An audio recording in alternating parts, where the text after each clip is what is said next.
Aria Sharma, a 35-year-old software engineer, had always believed in the sanctity of family. She envisioned her parents' 30th wedding anniversary as a beacon of warmth, a rare opportunity for genuine connection and shared affection. Yet, as she stood amidst the joyous gathering, her parents turned to her, their faces cold and unyielding. "What are you doing here, Aria? You're not welcome," they declared, their words sharper than any blade, severing every hope she had nurtured for her own kin. On a day meant for celebration, they chose to cast her out. Behind them, her sister, Leela, the perpetually favored child, stood, her eyes gleaming with cruel satisfaction. Aria neither screamed nor cried. Instead, she offered a serene smile and whispered, "Understood." But as a familiar figure from the past entered the room, Leela's smugness evaporated, and an unsettling silence descended, heavy with unspoken tension, hinting at a storm about to break.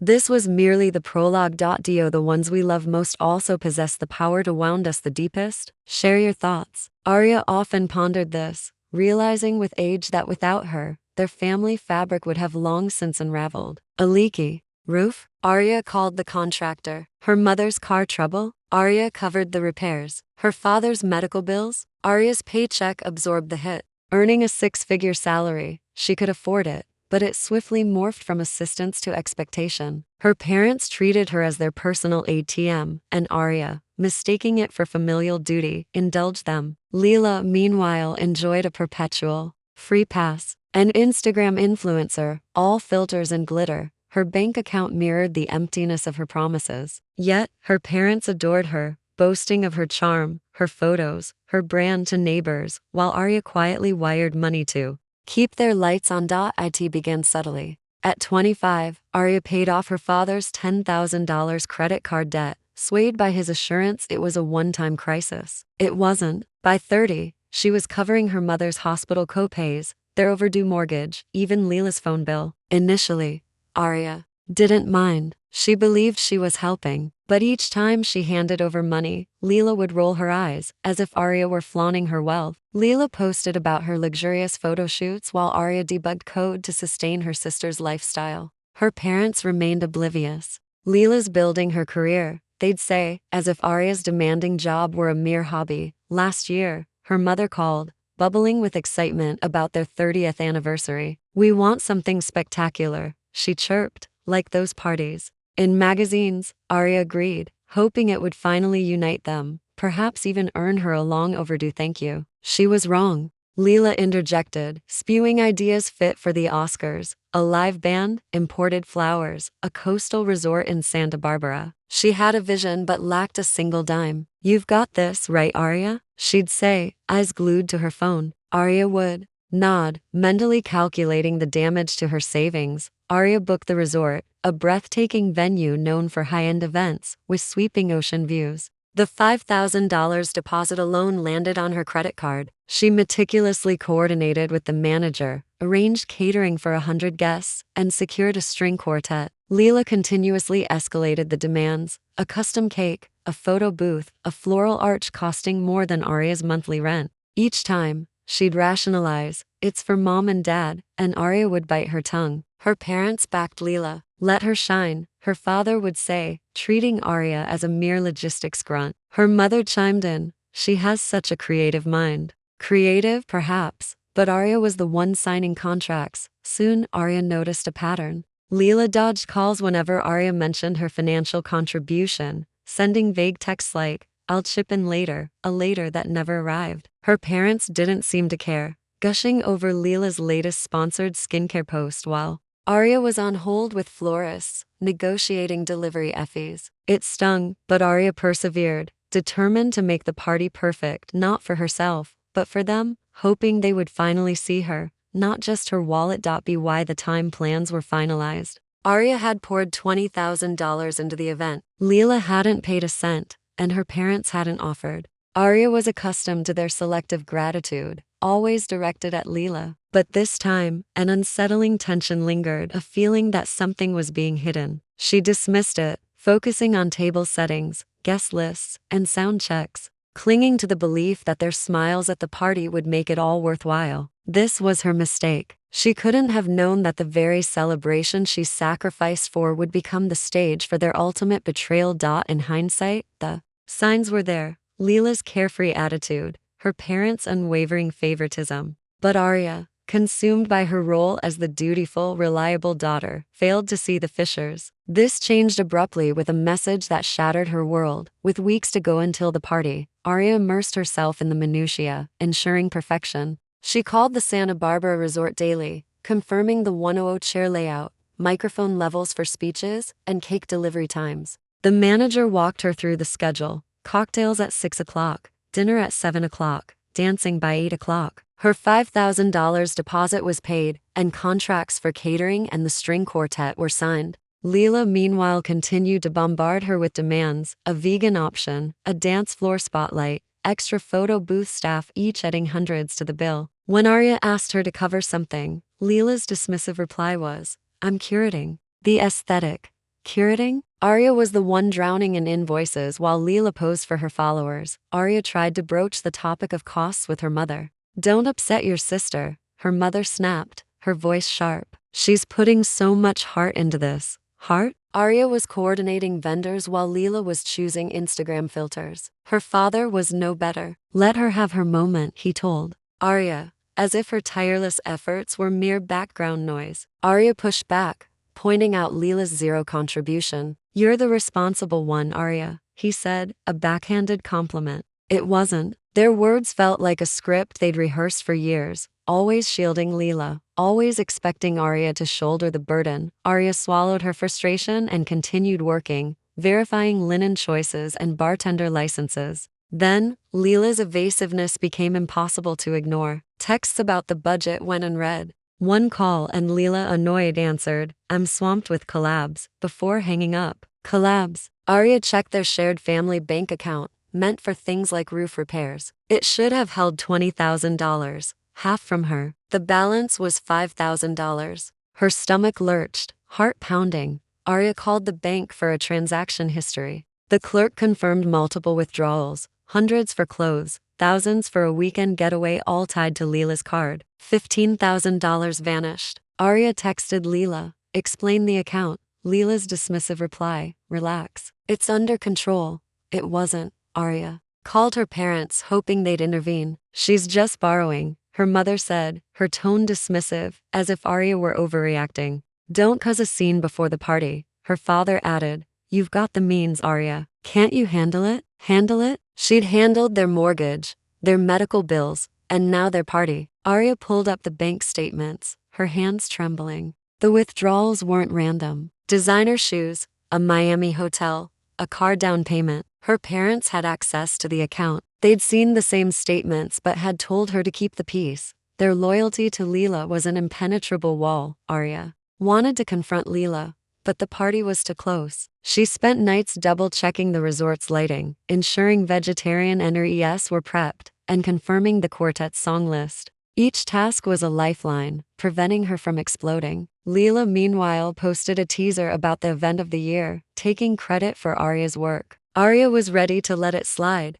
just get through the day, make her parents happy. Then, her phone lit up with a message from Maya Rai, an old friend of Leela's whom Aria hadn't spoken to in years. "We need to talk about her," it read. "She's been lying to you." Aria's pulse raced. This was far larger than she had imagined. Maya's message sent a shiver down Aria's spine. She hadn't seen Maya since college, when she and Leela had drifted apart. Aria replied, suggesting a quiet cafe in Santa Barbara, far from prying eyes. A week before the party, Aria sat across from Maya, the aroma of coffee doing little to soothe her nerves. Maya looked hesitant, her fingers tapping her mug. "I didn't want to get involved," she began, her voice low, "but she's gone too far." She slid a folder across the table, stuffed with papers that would unravel everything. Aria opened it, her hands steady despite her racing heart. Inside were screenshots of texts between Maya and Leela, dating back months. "I lent her $2,000 for a business deal," Maya explained, her tone bitter. "She never paid me back." The texts showed Leela's repeated promises of repayment, followed by excuses. "I'm waiting on a sponsor," or "next month I swear." Then came the receipts. Online purchases for luxury sunglasses, a spa weekend, even a deposit for a leased BMW. The true blow landed with bank statements from their family account, highlighting withdrawals totaling $15,000. Aria's contributions, meant for home repairs, had been siphoned off for Leela's shopping sprees. Maya pointed to a date. She withdrew $5,000 last month alone, she said. I tracked it because she tried borrowing from me again.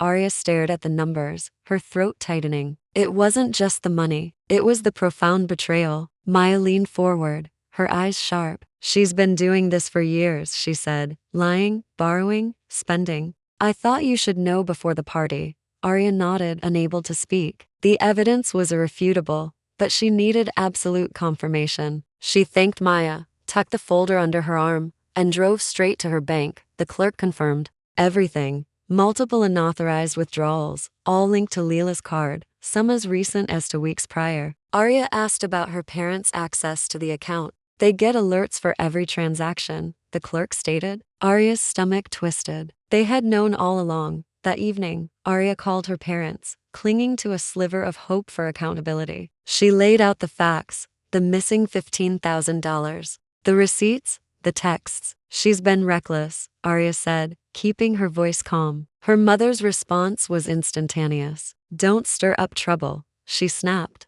She's under pressure with her career. Pressure? Aria was funding their anniversary while Leela blew their savings on a car. Her father interjected, his tone softer but no less infuriating. Just let it go, Aria, he said. We'll sort it out. After the party.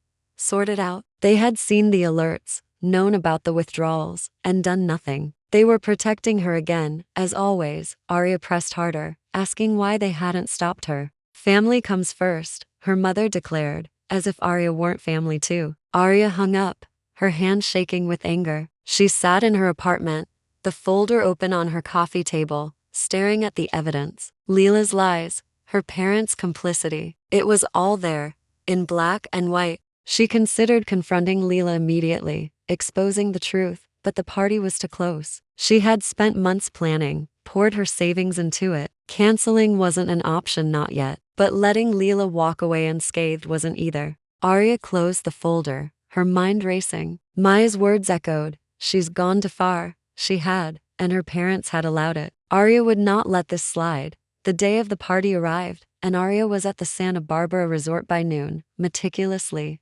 checking every detail. She walked through the banquet hall, ensuring centerpieces were aligned, microphone levels set for speeches, and catering staff on schedule for dessert. Everything was perfect, just as she'd planned. She'd poured her heart and money into this, and for a fleeting moment, she allowed herself to believe it might finally earn her some respect. Then she saw her parents near the entrance, their faces taut. Before Aria could speak, her mother stepped forward, her voice icy. You're not supposed to be here, she said. Your sister told us you've been causing trouble. Trouble? Aria had paid for every detail of this night. She glanced at Leela, standing behind them, arms crossed, a smug expression on her face. She says you're stirring up drama, her father added, his tone clipped. You're not welcome. The words struck Aria like a physical blow. Her own parents at the party she'd funded were kicking her out. Nearby guests turned, their conversations faltering. Aria maintained her composure, her voice steady. Is that what you think? She asked, locking eyes with Leela. Leela's smirk flickered, but she doubled down. You've been spreading lies about me, she said, loud enough for the crowd to hear. You're jealous of my success. Lies? Aria had spent the past week with Maya's folder, burning a hole in her conscience. She wouldn't let Leela rewrite the narrative. Aria turned to the entrance and nodded. Maya walked in, her expression calm but resolute. The room fell silent. Leela's face drained of color. What's she doing here? She stammered, her voice cracking. Maya stepped forward, holding the same folder Aria had seen at the cafe. Tell them, she said, her tone sharp. Tell them how you took $15,000 from the family account. Gasps rippled through the crowd. Leela's eyes darted to her parents, then back to Maya. That's not true, she snapped, but her hands were shaking. You're making this up. Maya didn't flinch. She opened the folder, pulling out a bank statement and holding it up. These are your withdrawals, she said. Clothes, trips, a car deposit. Want me to read the dates? The guests leaned in, whispering, their eyes darting between the sisters. Her parents tried to intervene. This isn't the place. her mother hissed, grabbing Aria's arm. Aria pulled away. No, she said, her voice louder now. You knew about this and told me to let it go. Her father's face reddened. Keep your voice down, he muttered, glancing at the crowd. But it was too late. The whispers grew louder. Phones emerged, recording the chaos. Leela attempted to salvage the situation, stepping toward Maya. You're just bitter, she spat. You've always been jealous. Maya didn't budge. I lent you money. You never repaid, she said. And I'm not the only one you've lied to. The tension was electric. Every guest hung on their words. Aria stood back, watching Leela unravel. She had built her life on appearances, and now it was crumbling before everyone. Aria didn't need to say more. Maya's evidence and Leela's own panic were enough. The air in the banquet hall still hummed with the aftershocks of the confrontation. Aria, her heart pounding but her resolve unyielding, stepped away from the crowd. She found Emily, the resort manager, near the catering station, clipboard in hand. I need to talk to you, Aria said, her voice steady despite the chaos behind her. Emily raised an eyebrow but nodded,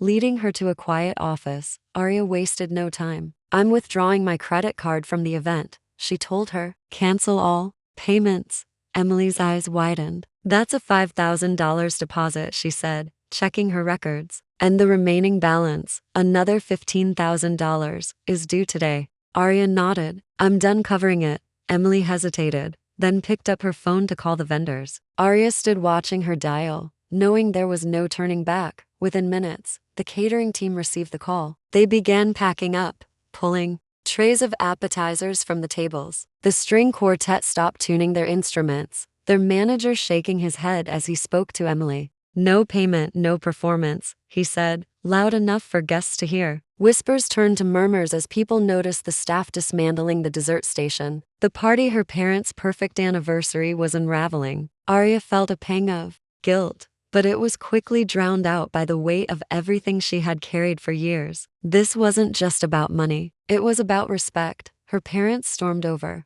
their faces a mixture of shock and fury. What are you doing? Her mother demanded, her voice sharp enough to cut through the growing chaos. You're ruining our day. Her father grabbed Aria's arm, his grip tight. Fix this, Aria, he said, his tone low but desperate. Aria pulled away, meeting their eyes. I've been fixing things my whole life, she said, her words calm but firm. I paid for this party, and you kicked me out because of her lies. Leela pushed through the crowd, her makeup smudged, her voice shrill. You're so selfish, she shouted. This is about mom and dad, not your grudges. The guests fell silent, their eyes darting between the sisters. Aria took a deep breath, turning to face the crowd. Let me set this straight, she said, her voice carrying across the room. My sister took $15,000 from our family account, money I put in for our parents' home. Their bills. She held up Maya's folder, the one she'd handed her at the cafe. She spent it on clothes, trips, a car, and they knew. Aria pointed to her parents, who froze. Gasps echoed through the hall. Leela's face crumpled, her hands clenching. That's a lie, she screamed, but her voice wavered, betraying her. A woman nearby muttered, I knew something was off, and others nodded, their phones still out, capturing every word. Her mother tried to salvage it. This is a family matter, she said, her voice pleading. Don't air our business like this. But Aria wasn't backing down. You told me to let it go, she said, looking at her mother. You covered for her, both of you. Her father's jaw tightened, but he didn't speak. The truth was out, and the guests were engrossed. Their whispers became a low roar. The catering staff left through a side door. The quartet packed their instruments. And Emily approached Aria, her face grim. Without payment, we're shutting down, she said. Aria nodded, feeling a strange calm. The party was over, and so was her role as the family's doormat. Leela lunged forward,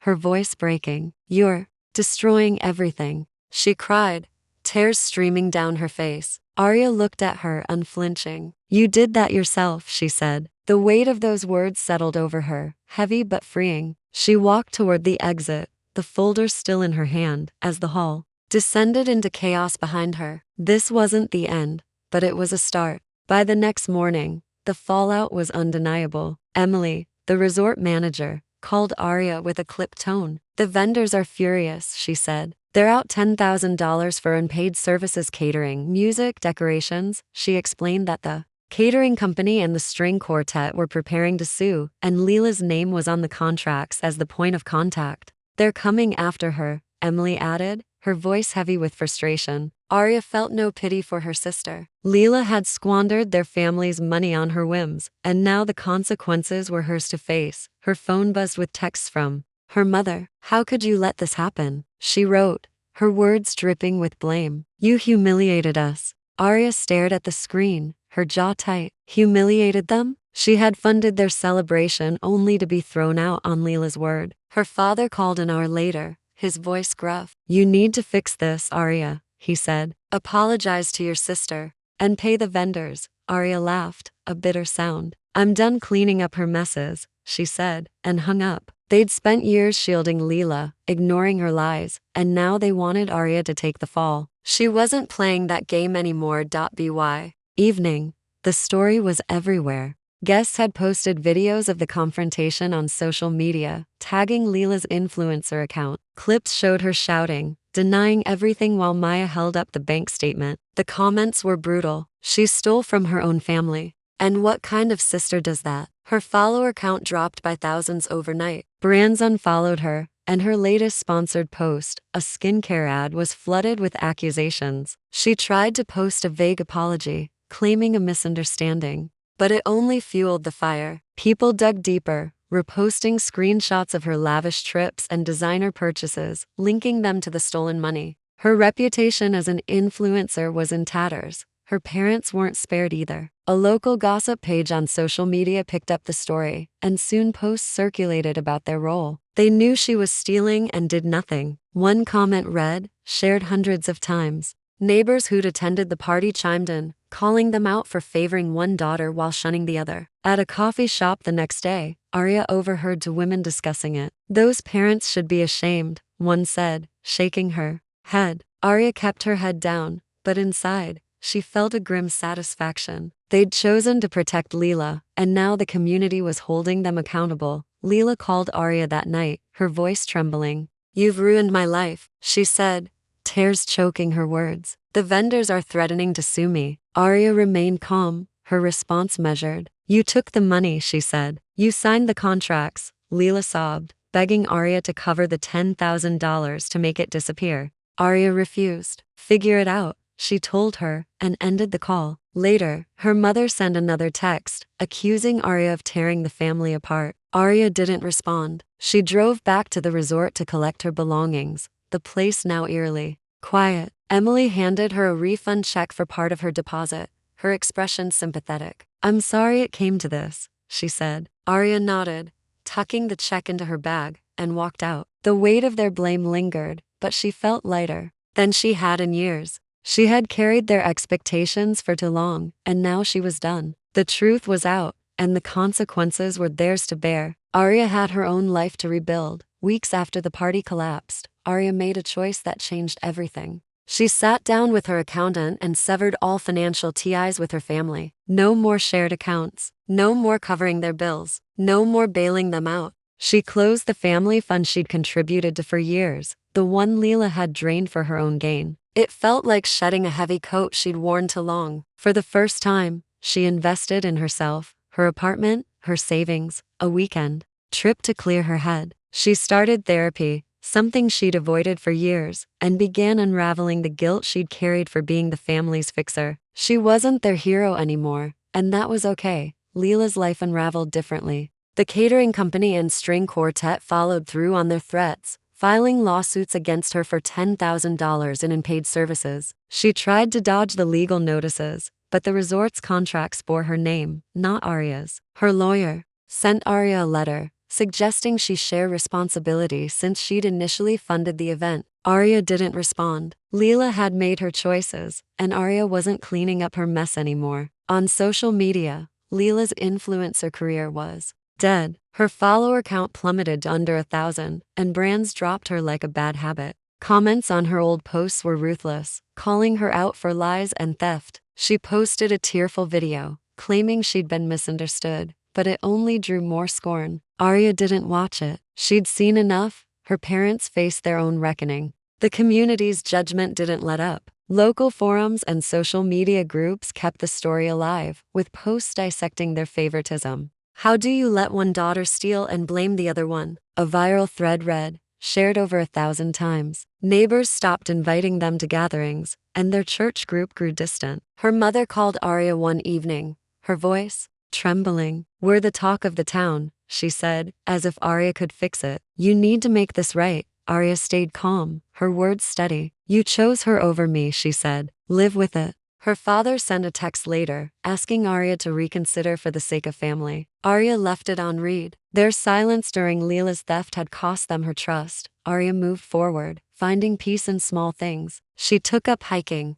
spending weekends on trails outside Santa Barbara, the ocean breeze clearing her thoughts. She reconnected with old friends, ones who didn't expect her to solve their problems. Maya reached out, checking in over coffee. "You did the right thing," she told Aria, her voice warm. Aria nodded, grateful for her honesty that had started it all. At work, she threw herself into projects, earning a promotion she'd put off, chasing to deal with family drama. Her life felt lighter, like she'd reclaimed space she didn't know she'd lost. The lesson hit her slowly but clearly. Boundaries weren't selfish. They were survival. She'd spent years trying to hold her family together, thinking it made her strong. But strength wasn't carrying everyone else's weight. It was knowing when to let go. Letting them go was painful, but it was also liberating. I no longer needed their approval to feel complete. My sister's legal troubles and my parents' public shame were the natural results of their own actions. I had given everything I could, and now I was finally building a life for myself, one step at a time. The peace I found was worth every single sacrifice.